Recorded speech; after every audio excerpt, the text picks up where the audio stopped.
The friendship bracelet was still tied around her wrist, bright pink and purple beads that spelled out "best friends forever" in crooked letters that only 11-year-olds could make. But when Ellen asked Maya Chen to tell her about her best friend, her answer stopped the studio cold. "She died protecting me." Maya Chen, 11, sat in the interview chair with the 1,000-yard stare of someone who had seen too much for her young age.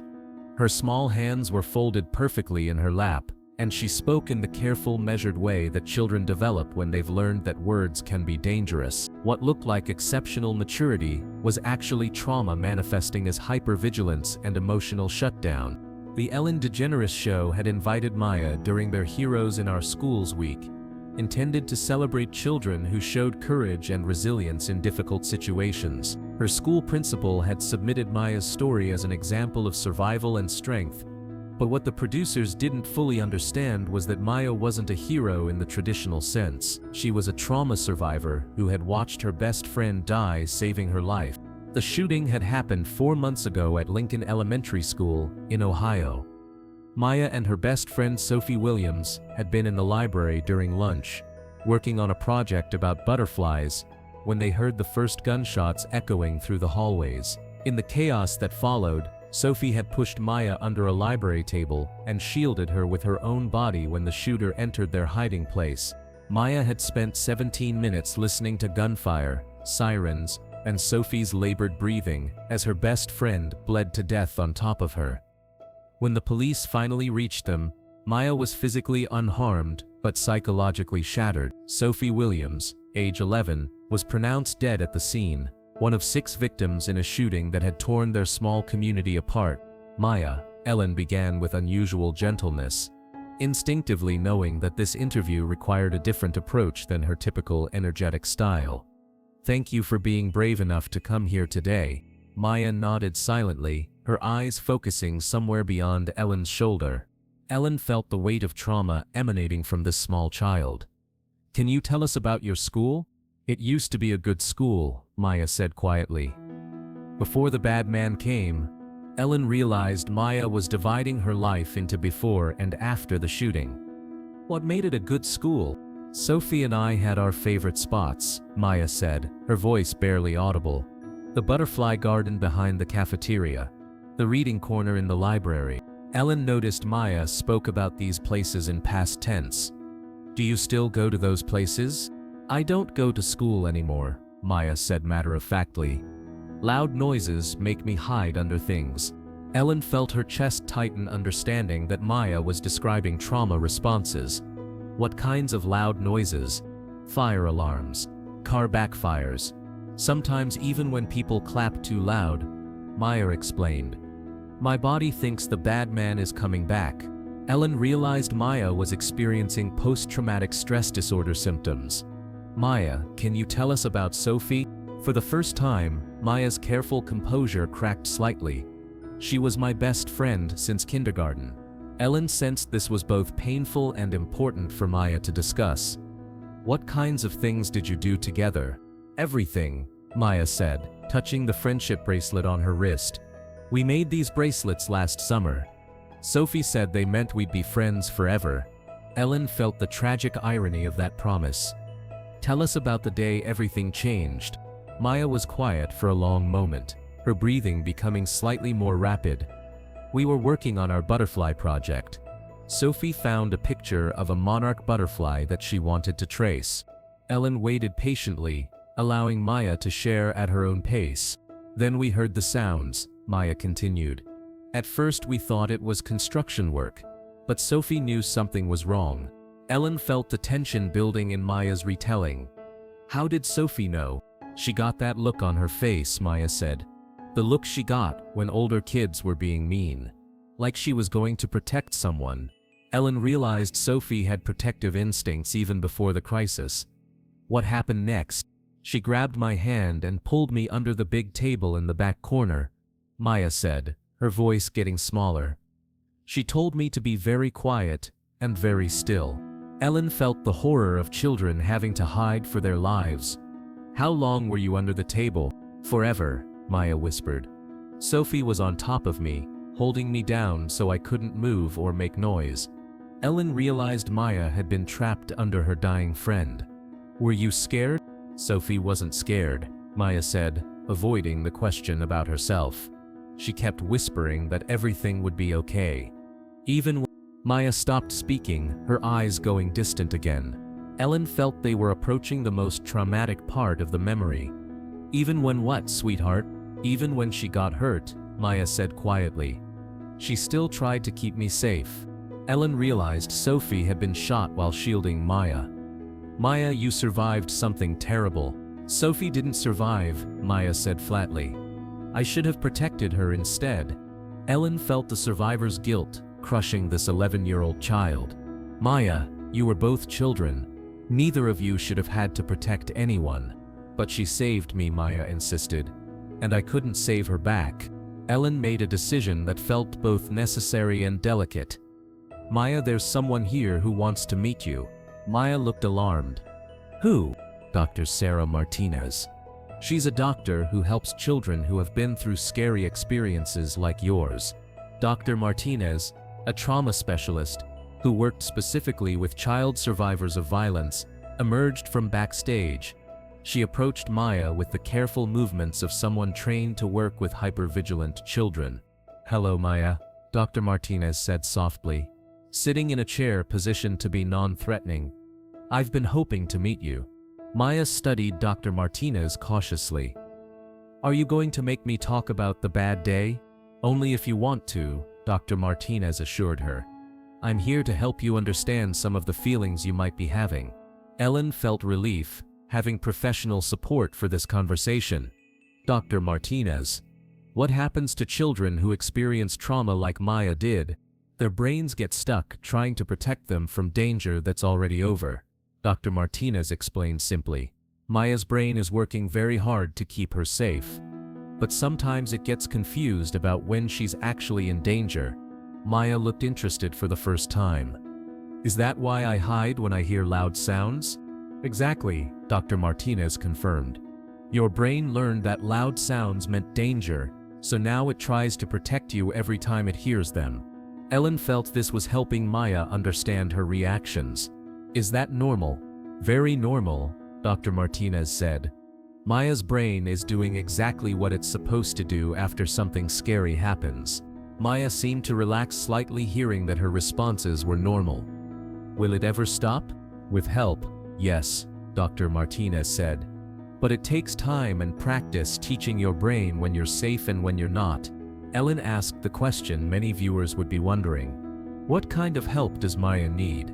"Specialized trauma therapy designed for children," Dr. Martinez explained. "And most importantly, helping her understand that Sophie's death was not her fault." Maya looked up sharply. "But I should have done something."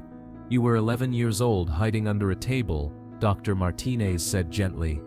"There was nothing you could do that would have changed what happened." Ellen felt the importance of addressing Maya's guilt directly. "Maya, what do you think Sophie would want you to know?" "That she loves me," Maya said immediately. "Sophie always said that." Ellen felt moved by the continuing bond between the friends. "What else?" "That I should take care of the butterflies in our garden," Maya said, her voice growing stronger. "We planted flowers specifically for monarch butterflies." Dr. Martinez seized on this connection. "That sounds like a beautiful way to remember Sophie." Maya nodded. She said butterflies are like friends. They might fly away, but they always come back when you need them most. Ellen felt the wisdom in Sophie's words. "Do you think Sophie is like a butterfly now?" "Maybe," Maya said, touching her friendship bracelet again. "Sometimes I feel like she's still trying to protect me." Ellen made an announcement that would change Maya's trajectory. "Maya, we want to help you get the support you need to heal." "What kind of support?" Maya asked. "Dr. Martinez has agreed to work with you personally," Ellen explained. "And we're also arranging for a special therapy program designed specifically for children who survived school violence." Dr. Martinez addressed Maya directly. "Would you like to learn some ways to help your brain feel safer?" Maya nodded slowly. "Will it hurt?" "No," Dr. Martinez assured her. "It's more like teaching your brain new ways to think about loud noises and feeling safe." Ellen felt hope building for Maya's recovery. Maya, what would help you feel safer at school? I don't know if I can go back to school, Maya admitted. Every door sounds like the door he came through. Dr. Martinez understood Maya's association between school and danger. We can work on that together, very slowly, very safely. Ellen made another announcement. We've also been in contact with Sophie's family. Maya's eyes widened with hope and fear. Are they mad at me? Why would they be mad? Ellen asked gently. Because Sophie died and I didn't, Maya whispered. Ellen felt the devastating logic of survivor's guilt. Maya, Sophie's parents asked me to give you a message. Maya waited anxiously. They said that Sophie loved you very much, and that she would want you to be happy and safe, Ellen continued. They said you were the best friend Sophie ever had. Maya began crying for the first time during the interview. Really, Ellen confirmed. They also said that Sophie was exactly the kind of person who would protect someone she loved, and that you shouldn't feel guilty for being protected by someone who loved you. Dr. Martinez reinforced this message. Maya, Sophie made a choice to protect you because she cared about you. Honoring that choice means taking care of yourself and getting better. Maya wiped her eyes. How do I take care of myself? By working with Dr. Martinez, Ellen said. By talking about your feelings. By letting adults help you feel safe again. Dr. Martinez offered concrete hope. And by remembering that healing is possible, you won't always feel this scared. Ellen felt moved by Maya's courage in sharing her story. Maya, what do you want people to know about Sophie? That she was brave, Maya said without hesitation. And that she saved me not because she was big or strong, but because she loved me. Ellen realized Sophie's heroism came from love, not physical power. What do you want people to know about you? That I'm trying to be brave like Sophie was, Maya said. Even when I'm scared.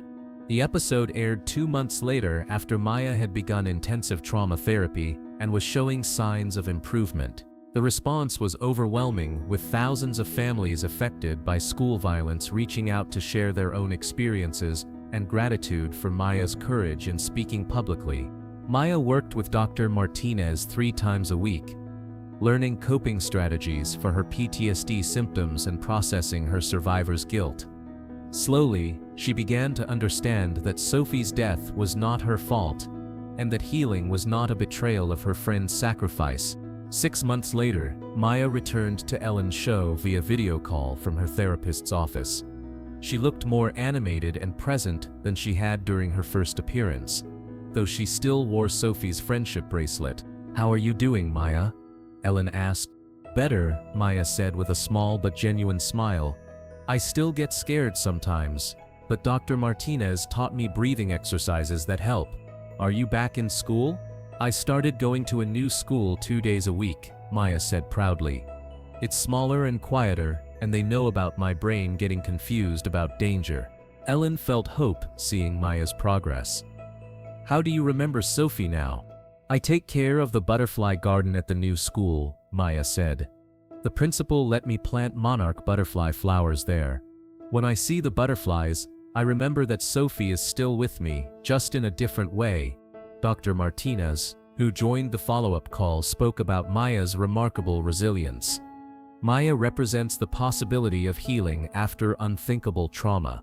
Her recovery shows that children can learn to feel safe again with proper support.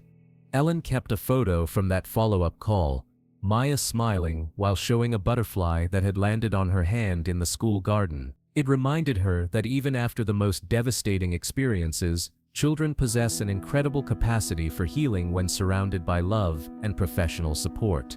Because Maya learned that surviving doesn't make you guilty of anything except being human, that Sophie's love was strong enough to protect her even beyond death, and that healing from trauma isn't forgetting what happened. It's learning to live fully again while carrying the love of those we've lost.